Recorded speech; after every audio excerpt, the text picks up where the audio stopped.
दोस्तों, चिंताग्रस्त पीढ़ी दिखाती है कि कैसे स्मार्टफोन, सोशल मीडिया और हेलीकॉप्टर पेरेंटिंग ने युवा लोगों के मानसिक स्वास्थ्य में गिरावट ला दी है और हमारे बच्चों और हम दोनों को परिपक्व, भावनात्मक रूप से स्थिर वयस्क बनने में मदद करने के लिए कार्यवाही योग्य समाधान प्रदान करती है। दोस्तों, बहुत ही महत्वपूर्ण किताब का सारांश मैं आपके सामने पेश करने वाला हूं, जो चिंताग्रस्त पीढ़ी पर आधारित है। तो दोस्तों, अगर आप चैनल पर नए हैं तो चैनल को सब्सक्राइब करना ना भूलें।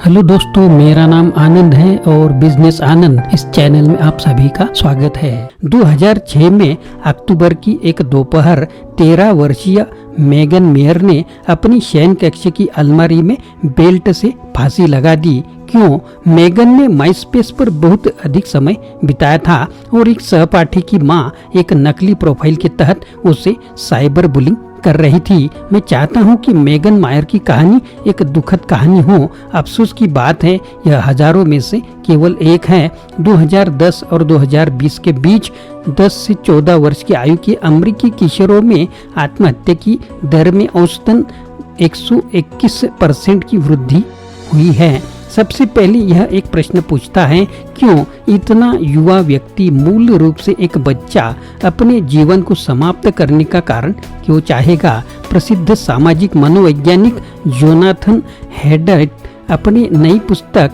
द एनेक्सियस जनरेशन में, जिससे वे मानसिक बीमारी की महामारी के रूप में वर्णित करते हैं, उसके लिए स्पष्टीकरण और समाधान दोनों प्रदान करते हैं।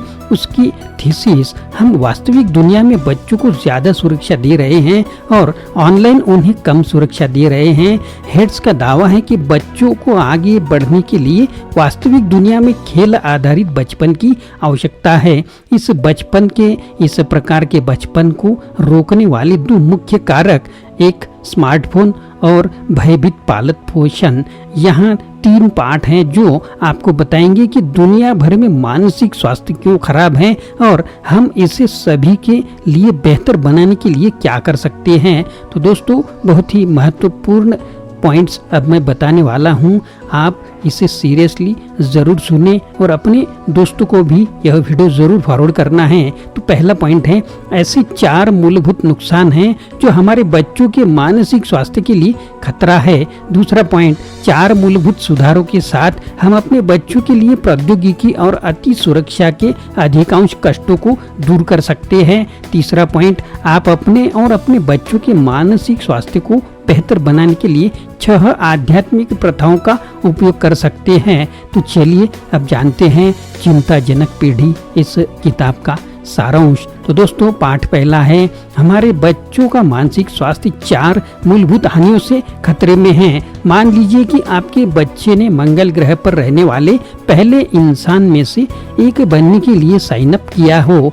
तो जैसे ही आप अंतरिक्ष कंपनी के बारे में सीखते हैं, आपको एहसास होता है कि वे केवल परीक्षण विषय चाहते हैं और सुरक्षा की बिल्कुल भी परवाह नहीं करते हैं। क्या आप उन्हें अपना बच्चा ले जाने देंगे? बिल्कुल भी नहीं। तो 2010 के बाद से टेक कंपनियों ने मूल रूप से ऐसा ही किया है।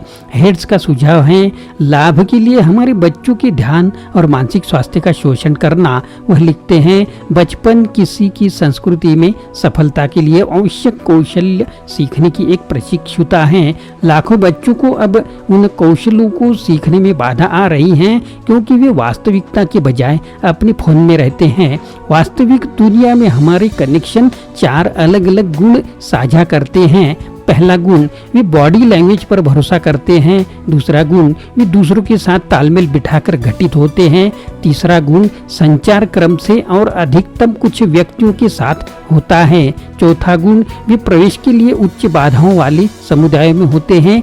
उनमें से कोई भी हमारी ऑनलाइन गतिविधियों के बारे में सत्य नहीं है, इसलिए वे अक्सर मानव समृद्धि के लिए हानिकारक होते हैं। इसलिए हेड्स का मानना है कि फोन आधारित बचपन से 4 बुनियादी नुकसान होते हैं। पहला नुकसान, सामाजिक अभाव। 2012 के बाद से किशोरों द्वारा दोस्तों के साथ आमने सामने बिताए जाने वाले समय में 50% की गिरावट आई है और महामारी ने इसे और भी बदतर बना दिया है। दूसरा पॉइंट, सोने का अभाव, नींद की कमी से अवसाद, चिंता, चिड़चिड़ापन, संज्ञानात्मक हानि, खराब शिक्षा और निम्न ग्रेड होते हैं। और दीर्घकालिक अध्ययनों से साबित हुआ है कि स्मार्टफोन हमारी नींद को खराब कर रहे हैं। तीसरा पॉइंट, विखंडन, क्योंकि हमारे फोन लगातार हमें बाधित कर रहे हैं, इसलिए हमारी ध्यान केंद्रित करने की क्षमता गंभीर रूप से क्षीण हो गई है। चौथा, लत, कई बच्चे अपने फोन का उपयोग डोपामाइन स्लॉट मशीन की तरह करते हैं। दोस्तों, बहुत ही महत्वपूर्ण पॉइंट है, फिर से सुनिए। कई बच्चे अपने फोन का उपयोग डोपामाइन स्लॉट मशीन की तरह करते हैं, हमेशा अगले हिट की तलाश में। और बड़ी तकनीक ने इस व्यवहार को प्रोत्साहित करने के लिए अपने ऐप डिजाइन किए हैं। हम इन हानियों से कैसे निपट सकते हैं और स्वस्थ अधिक जमीनी जीवन कैसे बना सकते हैं? हेड्स के पास इसके लिए भी कुछ विचार हैं।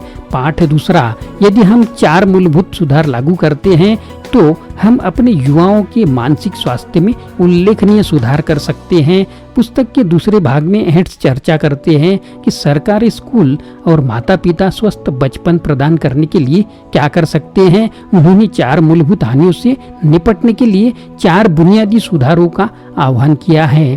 पहला पॉइंट, हाई स्कूल से पहले कोई स्मार्टफोन नहीं। हमें अपने बच्चों को 14 साल की उम्र तक बुनियादी केवल टेक्स्ट और कॉल फोन ही देना चाहिए। दूसरा पॉइंट, 16 से पहले कोई सोशल मीडिया नहीं।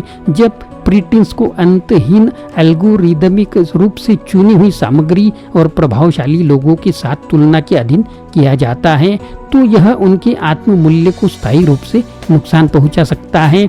तीसरा पॉइंट, फोन मुक्त विद्यालय, कक्षा के दौरान फोन की अनुमति न देने के अलावा स्कूलों के बच्चों को उन्हें पूरी तरह से बंद करने की लिए बाध्य करना चाहिए।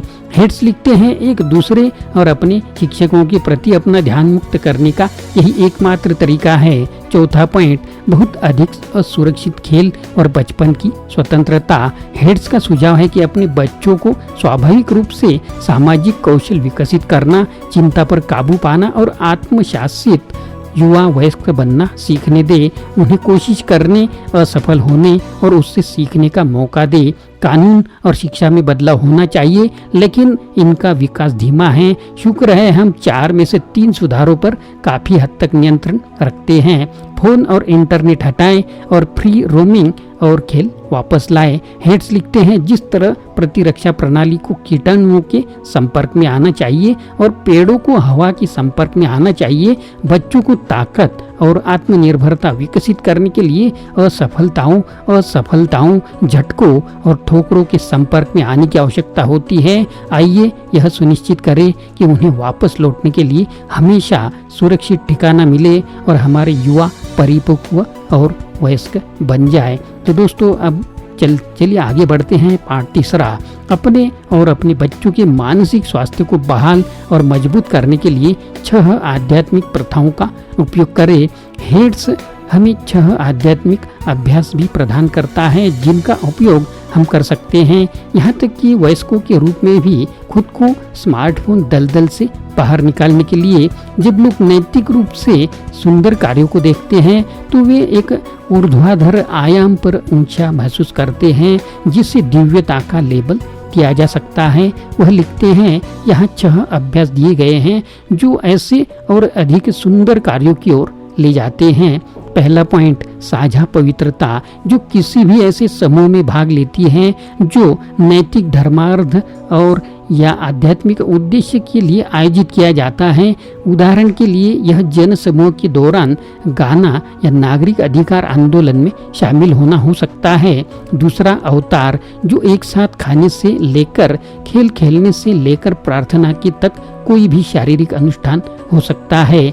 तीसरा, स्थिरता और मौन और ध्यान, यह एक ध्यान अभ्यास हो सकता है लेकिन वास्तव में किसी भी प्रकार की शांति। चौथा पॉइंट, आत्म उत्थान, जो दान से लेकर स्वयंसेवी कार्य तक अपने से बड़े उद्देश्य के लिए बलिदान देने के बारे में है। पांचवा पॉइंट, कम निर्णय अधिक क्षमा, चाहे आप यीशु से प्रेरणा ले, ताओ ते चिंग या टोस से ले, क्रोध करने में धीमे और क्षमा करने में शीघ्रता करना सीखे। छठवां पॉइंट, प्रकृति में विस्मय खोजे, बाहर समय बिताएं, चाहे वह जंगल में स्नान करना हो, नमकीन समुद्री हवा में सांस लेना हो या किसी प्रभावशाली विश्वविद्यालय परिसर में घूमना हो। प्रकृति हमें इस तरह से जुड़ाव का एहसास कराती है जैसा कोई और नहीं कर सकता। डेचर केल्टनर की पुस्तक अवे में इस अभ्यास के लिए बहुत सारे विचार दिए गए हैं। ब्लेज पास्कल ने एक बार लिखा था, प्रत्येक मानव हृदय में एक ईश्वर के आकार का छेद होता है। हो सकता है कि हम सभी इसे धर्म से न भरे, लेकिन एक मजबूत आध्यात्मिक अभ्यास के साथ हम अपने मानसिक स्वास्थ्य को भी मजबूत करेंगे। आइए इसे अपने और अपने बच्चों के हित के लिए करें। चिंताग्रस्त पीढ़ी की समीक्षा के बारे में कुछ और पॉइंट। चिंताग्रस्त पीढ़ी किसी भी वर्तमान या भावी माता पिता के लिए अवश्य पढ़ी जानी चाहिए। हेड्स ने अपने विश्लेषण को मजबूत डेटा में निहित किया है और एक सम्मोहक मामला बनाया है। आपके और आपके बच्चों के मानसिक स्वास्थ्य की पूरी तरह से पटरी पर आने के बाद सच्ची खुशी से रोड मैप के लिए उनकी क्लासिक द हैप्पीनेस हाइपोथेसिस का भी अनुसरण कर सकते हैं। तो दोस्तों, 28 वर्षीय स्कूल शिक्षिका जो नौकरी शुरू करने के कुछ ही वर्षों बाद पहले से ही अपने काम से मोहभंग महसूस करती हैं। 35 वर्षीय नया पिता जो उस दुनिया से अभिभूत है जिसमें उसका बेटा बड़ा होगा और जो कोई भी जानता है वे अपने फोन पर बहुत अधिक समय बिताते हैं। तो दोस्तों, यह वीडियो, यह बुक समरी आपको कैसी लगी जरूर कमेंट बॉक्स में लिखें, लाइक करें, अपने दोस्तों को भी शेयर करें। दोस्तों, कुछ बहुत ही महत्वपूर्ण टॉपिक होते हैं जो अपने दोस्तों से भी शेयर करनी चाहिए। अगर आप चैनल पर नए हैं तो चैनल को सब्सक्राइब करना ना भूले। आशा करता हूँ दोस्तों यह वीडियो आपको पसंद आया होगा। अगर पसंद आया है तो लाइक करें, शेयर करें, चैनल को सब्सक्राइब करें, अपने दोस्तों को और ग्रुप को भी यह वीडियो फॉरवर्ड करें। फिर से मिलेंगे अगले वीडियो में। आप सभी का वीडियो देखने के लिए बहुत बहुत शुक्रिया।